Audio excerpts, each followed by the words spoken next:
Hello, hello, hello. Welcome all. I'm Lizette Serrano. I'm so excited to be here and have your attention for the Power of Story Presents speaker series.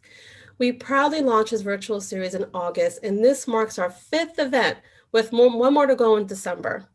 The topic of today's panel is Independent Readers' Infinite Possibilities. This reminds us of the critical role that chapter books or reading longer books play in children's literacy. Some may look down chapter books as being easy, fluffy, or light on content. No. Chapter books are the coolest and one of the most important things you can give readers to help them succeed.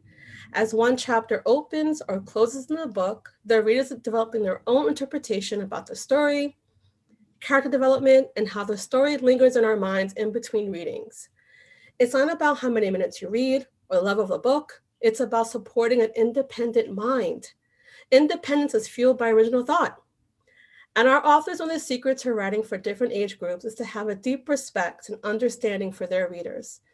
Their work offers not one story, but a series of stories where you can revisit your favorite group of friends. And isn't that the best? Christina Soontornvat grew up behind the counter of her parents' Thai restaurant in a small Texas town with her nose stuck in a book. She spent a decade working in the science museum field, where she designed programs and exhibits to get kids excited about science and STEM. She transported her talent and passions to storytelling and is the author of many books, including the Changeling series, A Wish in the Dark, and All 13, a nonfiction account of the Thai cave rescue. Published by Scholastic, Christina introduced us to a brand new, fun-filled chapter book series that answers the question, what if Frozen's Elsa went to regular school? Princess Luna is full of spunk and encourages self-acceptance as she navigates family, school, and her magical abilities like flying. Speaking of princesses, in Truly, Madly, Royally, talented author Debbie Rigaud gave young adult readers a royal romance with sparkling humor and all about ruling your own destiny. Next year, Debbie is serving us more rom-com and Black Girl Joy with Simone Breaks All the Rules. Debbie dipped her writing skills and co-authored the Hope chapter book series with actress and activist Alyssa Milano. Hope Roberts is 11 years old. She loves swimming, Galaxy Girl comic books, and her 2 rescue dogs. Hope believes it's always a good idea to champion a cause, defend an underdog, and possibly even save the future. In the 3rd book installment, Hope is running for 6th grade class president. In an effort to win her classmates, Hope makes some promises she can't keep. Hope's ability, kindness, empathy, and can-do attitude will inspire generations of do-gooders. Born in Puerto Rico and raised in Mexico, Melissa Cristina Márquez is a fiercely proud Hispanic marine biologist, wildlife educator, and uses her platform to advocate for women and Latinx in STEM fields and provides minorities with the tools they need to succeed. She is also the founder of the Fins United Initiative, a program that highlights diverse sharks, the threats they face, and the scientists who study them.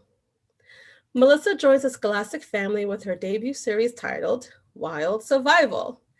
12-year-old Adriana and her other brother Faye travel the globe with their parents, the hosts of a suspenseful nature show called, can you guess? Wild Survival. The show features daring animal rescues and the work the family does at their animal sanctuary. Based on Melissa's incredible real-life wildlife encounters, trust me, go look it up, go Google after this event, this action-packed series includes real animal facts and an author's note from Melissa in every book.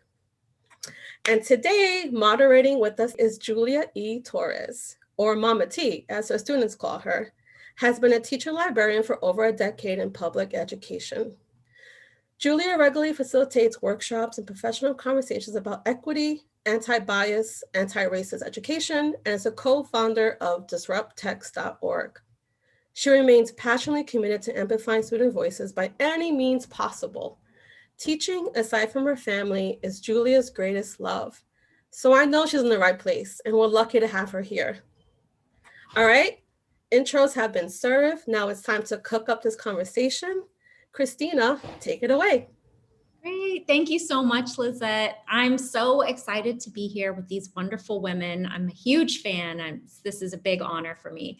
Yes, so I am the author of the Diary of an Ice Princess chapter book series, and there are 6 books in this series. It is about Princess Lena, who has everything that any young girl might imagine that she wants. She lives in a castle in the clouds.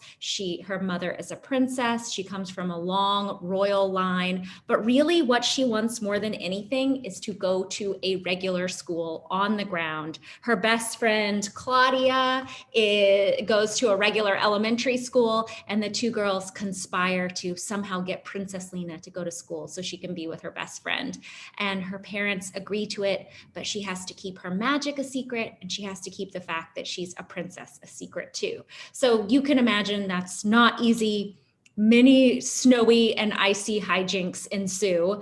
And Lena has to figure out, who she is. She has to figure out how to control her powers and her magic. And in order to do that, she really has to accept that the things that make her different from everybody else is actually what makes her special.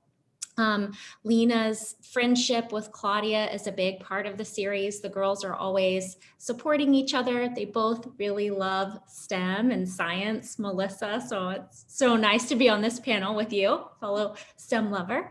And Lena's family also plays a big role in the series. So my family was really important to me. So I was able to incorporate a lot of Lena's magical royal family into a lot of the storylines. So her grandfather is the North Wind, and Lena, loves her family and relies on them a lot. But they also, it's a really big legacy to live up to. So there's a lot of pressure that she puts on herself to be good enough for her family. So that was also something that came from personal experience. But yeah, I'm just really, really excited to be here and excited to kick it over to Debbie to talk about her series. Thank you. I am very excited to be here among you 2 ladies and all of the whole team on this call. Thank you for having me. So yes, I am Debbie Rigaud, and I am the co-author of the Hope series with Alyssa Milano, who is an actor and activist, and with Eric Keyes, he's a TV animator, and he's the illustrator of Hope. This is such a fun series to work on. I feel super lucky that I've gotten to know Hope over the last few books. Hope she's a 6th grader who loves science, and she's part of the science club at JFK Middle.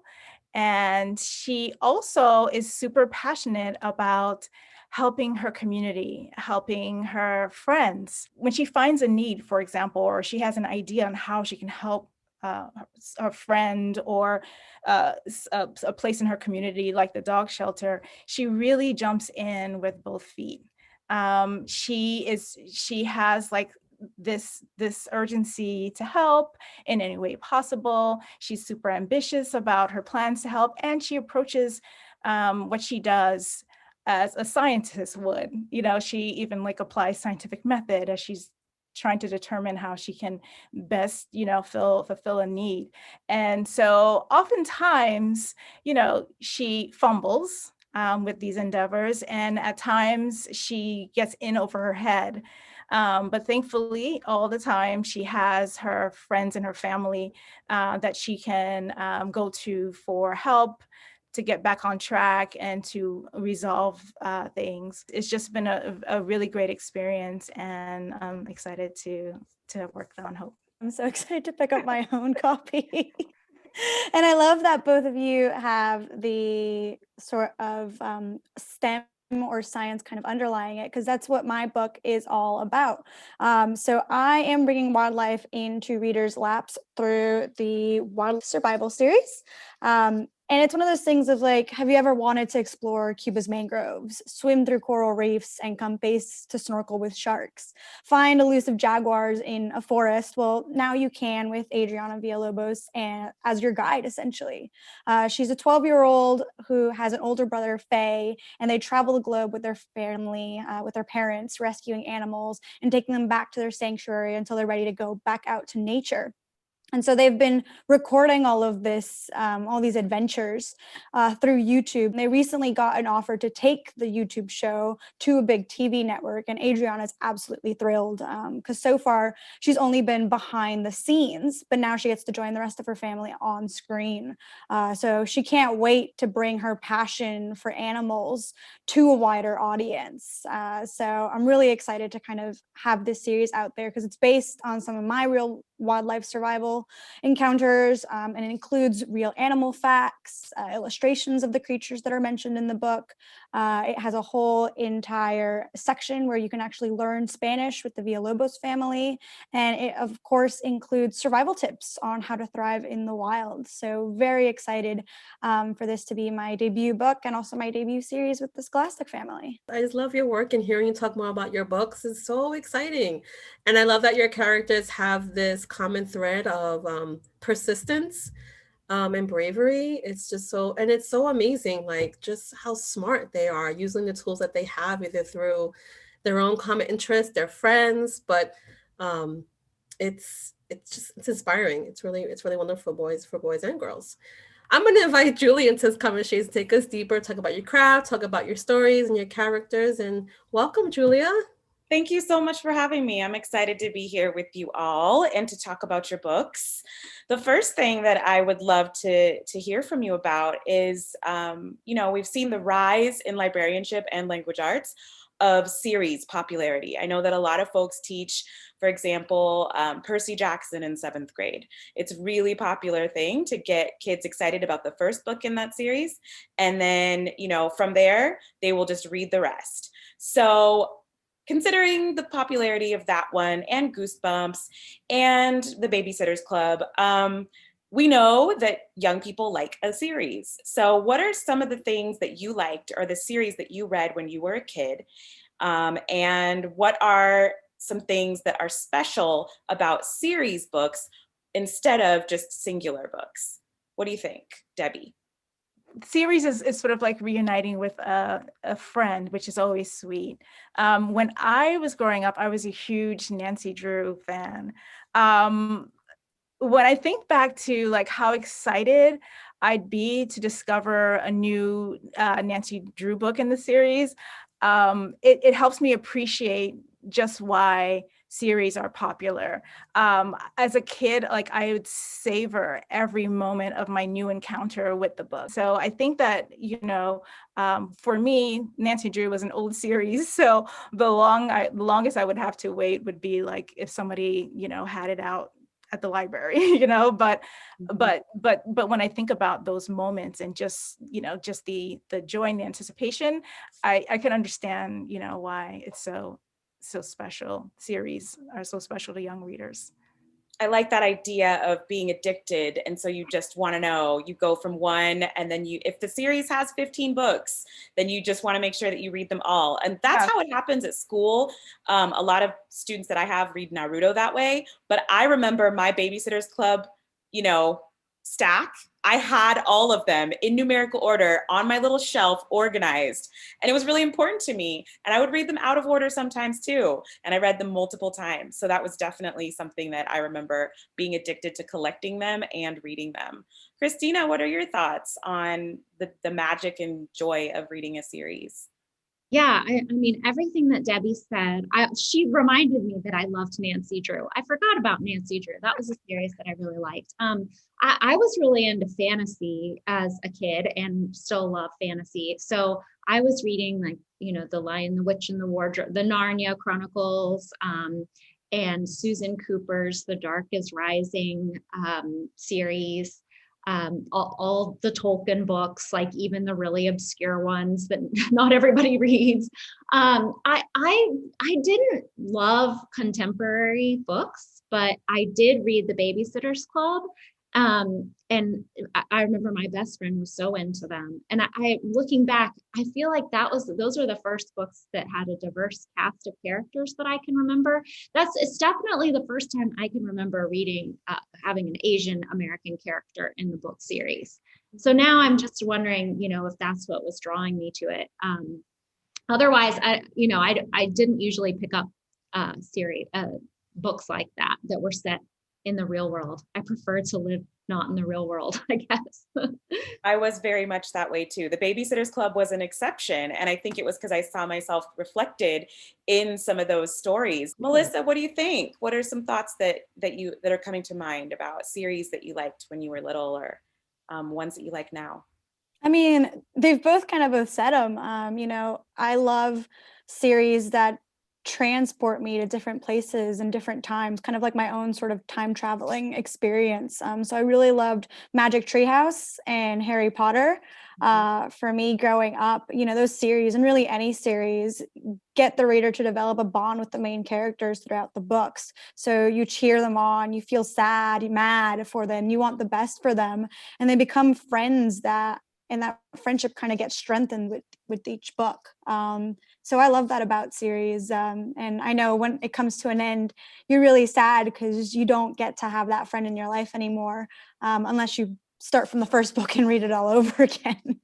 Really good point, that as the series evolve, you do get really attached to the characters, and it gives you a sense of satisfaction seeing them go through journeys and develop, over a longer span. Absolutely. I guess you could compare it to how so many of our young people love to binge Netflix watching as well.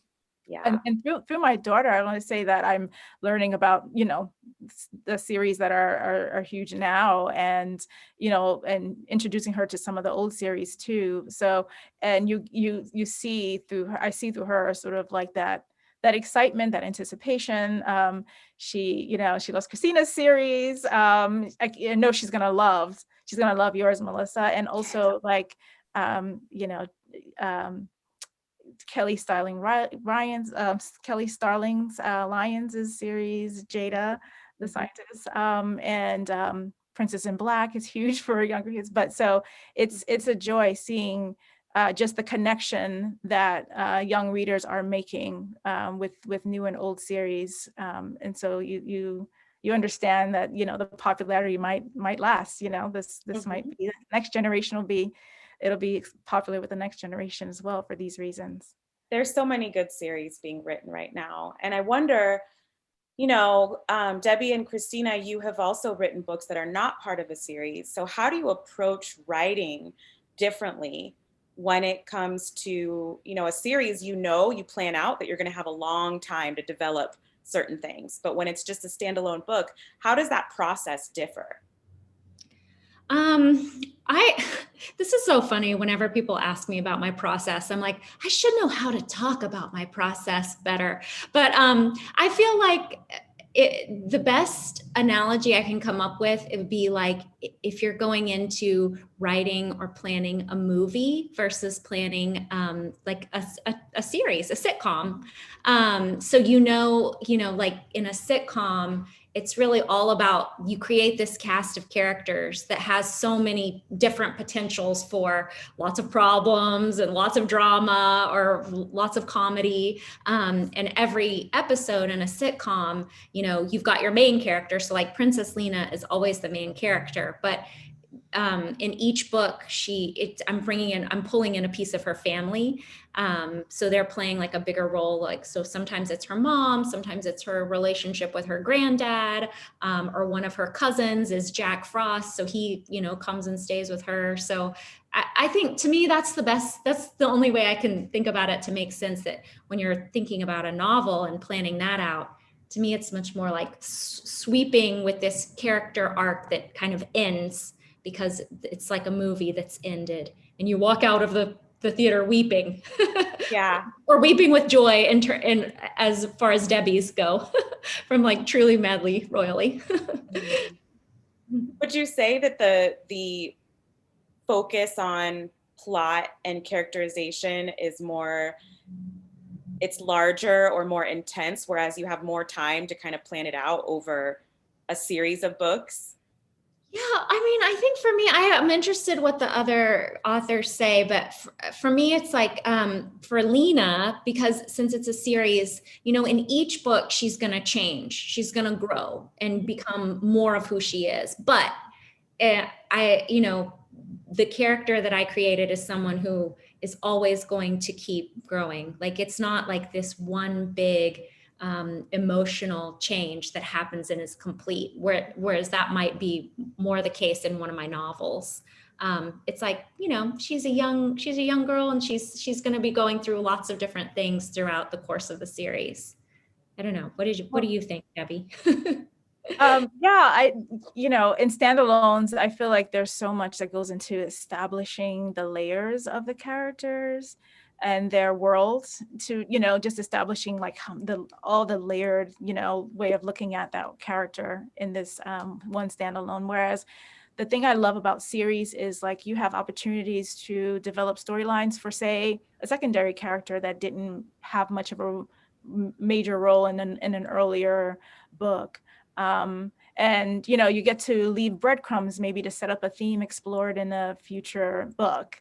So the analogy I think of is like when I approach series versus standalones to write, when I sit to write it, I think of like, okay, like you have a soccer game versus a soccer tournament. So in a game, your characters can like, you know, the character has a goal to score a goal, to lean into their strengths, to be a team player, to make a difference, you know, out there on the pitch. But and it's significant and it's meaningful. But in a tournament, you know, that player, she has to think about, you know, she discovers things about herself, good or bad, but it's like all on the line. Everything is in, like, you know, I sometimes throw the kitchen sink in, you know, and it's sort of like, you know, by the end of the tournament, you know, you're going to know how this plot gets resolved. You're going to know the answers to the character questions. So that's sort of how I kind of think of it, approach. I like that. I'm going to use that analogy. I would assume you want a in something that's going to be a series, right? Because you want them to want to read the next one. Yes. Yeah. Well, shifting gears just a little bit here, Melissa, can you tell us a little bit about how you brought your work as a marine biologist to your project, and then some things that might get them excited about science and STEM? Yeah, so the first book of the series, Crocodile Rescue, is actually based on something that happened to me while I was doing a field excursion. And so from that experience was born Wild Survival, where I really just wanted to make the natural world more accessible to readers through my books. You know, not everyone's going to be able to see mangroves or coral reefs, so I wanted to take them to one through my words. My hope is that through my books, readers become fascinated with wildlife and wild spaces and want to learn more about how they too can get involved with being a wilderness advocate like Adriana and her family. And, you know, who knows, maybe when in the future, when people ask their kids or the future scientists what their inspiration was to get into the STEM field, they point to my book. I love that, especially because a lot of times I know as an educator, folks want to draw these harsh lines between STEM and literacy, or between science and math specifically and language arts. And I think that it's so important and necessary for us to see the ways that they come together. So I love that. Something that I want to ask all of you, and anybody can answer this one, was there anything that you learned during the process of writing your book or series that you'll bring forward into future projects? Writing everything down. I would get really good ideas kind of anywhere. So I started getting the habit of just bringing sticky notes or like a little notebook with me wherever, or just bringing notes up on my phone and just writing every idea down and seeing what stuck. Mm-hmm. That's good for me to think about. I'm coaching young writers. It's funny, like at the start of every book, you're like mystified by how you wrote a manuscript before, right? Like, I don't know if you feel the same. but I'd say that some of like I'm bringing to the next book sort of help with my prep, like my prep work before I start writing. In working as a team, being a co-author, you know that other people are waiting for you to do your part so you can pass it on to the next person. And so I feel like I can benefit, like if my prep work is tighter, then I can help my pacing. Yeah, you know, when Lizette introduced us, she said that thing. I was like, yes, when she said some people look at chapter books and think, oh, they're just fluffy, they're just so easy. Because I'm sure, Debbie and Melissa, I'm sure you've had that experience, someone say a comment like that. And I feel like when the shorter the book, you know, the more you have to be on it with your pacing and your plot, and you have to really hone your message, you know, your theme, your character, everything like that. Whereas if you have, you know, 250, 300 pages, you can kind of fix something by writing through it. In a chapter book, you can't do that. You have to be really conscious of, you know, your word count and your chapter lengths and all of that, because you've got emerging readers here. You can't turn them off or scare them away by making it too difficult. So I feel like writing chapter books made me a better writer of novels, of other formats too, because it just required me to get really tight, really like sharp on what I was doing, really focused. That's really good advice for me to think about, because so much of what I tell students is show, don't tell. And of course, you know, what they're writing is different from writing fiction for young people. But there are certain instances when you've really got to be, like you said, tight with it and just make sure that you're on the page. You can show and not tell, but do it in a concise way that gets the person to where you want them to go. And I love what you said about engaging, you know, early readers. Yeah. And like what shows, like you can show something so profound with just like one perfect sentence, right? And or you could show with like paragraphs and paragraphs and paragraphs of like beautiful, exquisite imagery, right? So that's so cool that you talk to your kids about that, because we think about that. We authors struggle with that. They need to know, and many of them are aspiring young writers. I'm all about bringing creative writing back into school, because the focus on argumentative writing for the longest time was just, you know, people thought that was really necessary. But I love that my students will be able to see themselves in your books, especially if, you know, they're a nature lover or they are somebody who is out there thinking that reading isn't for them. I think it's important for us to have all different kinds of chapter books and, you know, stories that will appeal to all different kinds, not just your traditional overwhelmingly female student who likes to read. You know, I think that it's great that we have series. I was just thinking about Wings of Fire. I don't know if you've heard of it, but that one's really popular with the boys, especially, and the girls. Both of them like it. So changing gears a little bit, what are some ways in which each of you have put yourselves into your stories? And if readers could take away one thing from your book or series, what would it be? I mean, I would say that the focus on Lena's family as both a challenge for her and something that gives her strength and support, that's something that I really brought in from my own life. Lena, I remember when they sent the illustrations from Barbara Zepazizux as our illustrator, and she had the portrait, a family portrait of baby Lena and her mom and her dad, and they're a mixed race family. And I was just like, oh my gosh, I just loved seeing that on the page so much.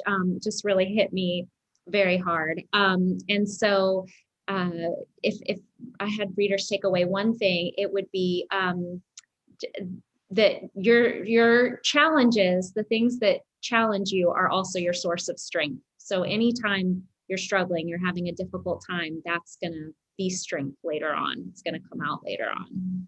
I'm going to write that down. That is what I need to remember for myself as a grown woman right now surviving COVID. Yes. Thank you. Too. Yes. Yeah. Melissa, what about you? I mean, Adriana and Faye are the kind of characters I wish I had when I was growing up.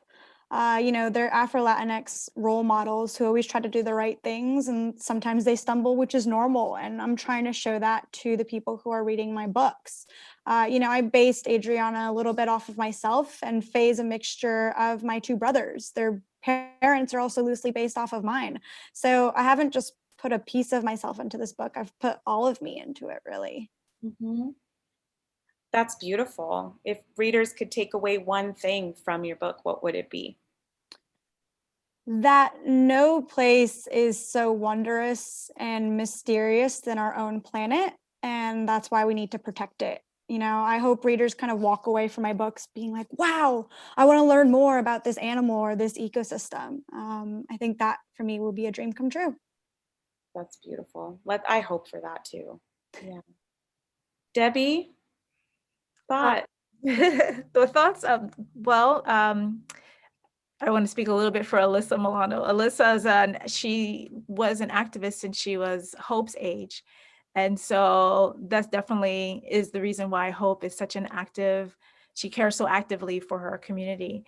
And I can relate to, and the way I put myself into Hope is, not only for the bleeding heart is something I could relate to, but also I could relate to sort of having a passion or ambition to do something and then sort of, taking on too much, or taking and sort of fumbling with that, or, or volunteering to do things that, I may later say, oops, how am I going to get through this? And so I can relate to sort of like that side of her, especially. And that's something that I make sure I get right. As far as the takeaway, I would say is to, I know a lot of times we would say kids are the future, but if we could shift that and say, that kids can make a difference today, that kids can be the difference today, nothing you can contribute, it could be too small, everything can have an impact. That's so important. We have to remember that, it's a bit of a performance when we say that we're going to listen to young people and then we don't actually do it or provide avenues for them to be heard. So that's so important that that you would contribute those thoughts. Okay, see, I love hearing book people talk about books. So I think that that's a perfect note to end things on. Lizette, do you want to come back in? Do you have a few words for everybody? Julia, thank you so much for fostering this beautiful conversation. And thank you, amazing women, for being open and honest and inspiring us with your creativity and knowledge. If I may, I want to share one of my favorite chapter book series, which I have revisited during this time, Frog and Toad. Oh, yeah. Love. Yes. I love that series so much. I mean, talk about so good. the magic of a page turn and not Yes. what's going to happen. And it always surprises me till this day. It's so brilliant.